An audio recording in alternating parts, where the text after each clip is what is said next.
Қазақта батаның үлкені, кіммен қарайсаң, сонымен ағар деген сөз бар. Әйел Алланың аманаты, аманатқа қиянат жүрмейді.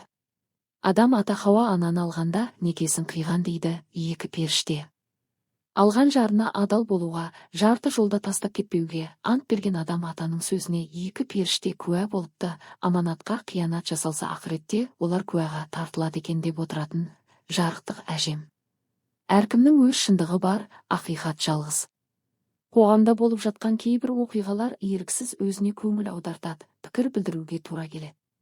Бұл оқиғада әркім өз шындығын жалау қылып алған, енді оған ақиқат көзімен қарасақ. Бағы басында, тағы астында тұрған тұста Қонаевқа ақсақалдар келіп жақсыдан ұрпақ қалу керек деген желеумен екінші әйел алуға кеңес беріпті. Ниеттеріңізге рахмет, екі жарты, бір бүтін деген қазақ емеспіз бе? Жігіттің басындағы бүтін бақтың жартысы асыл жарыныкі.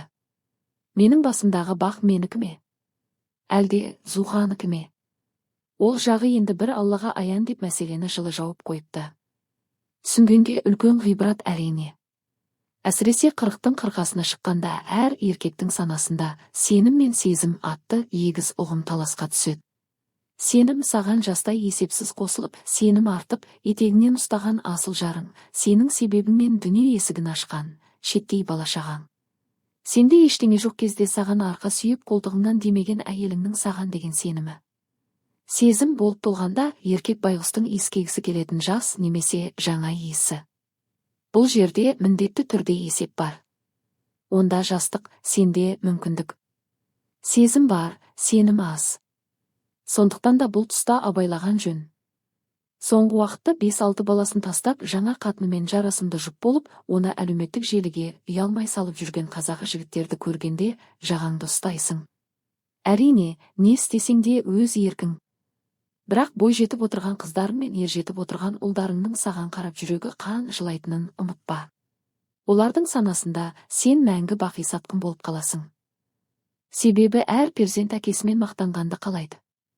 Әкесі басқаны таңдаса, олар өз замандастарының бетіне қалай қарайды. Баланың жүрегіндегі жазылмайтын жара осы. Уақыт жараны жазғанымен тыртығы мәңгі қалады. Бүгінгі қоғамда ажырасу көбейді. Неге? Себебі сенім азайды. Арысым деп етегінен ұстаған азаматың болып болса болды тайқып кетуге шақ. Бір уыс шыбықты бүтіндей сындыру қиын, біртіндеп сындыру оңай. Ажырасқан әр жанұя тұтас мемлекеттің біртіндеп сынған шыбығы. Екі дүниеде де ер азамат әуелі отбасынан сұралады. Тірі жесір мен тірі жетімнің наласы жаман, жазасы ауыр. Кім болсаң да, демекеңнен артық емесің бауырым. Ұлды ұлдай, қызды қыздай туып берген бәйбішелер жыламасын, шаңырағымыз шайқалып құламасын. Әр қазақтың шаңырағы менің отаным.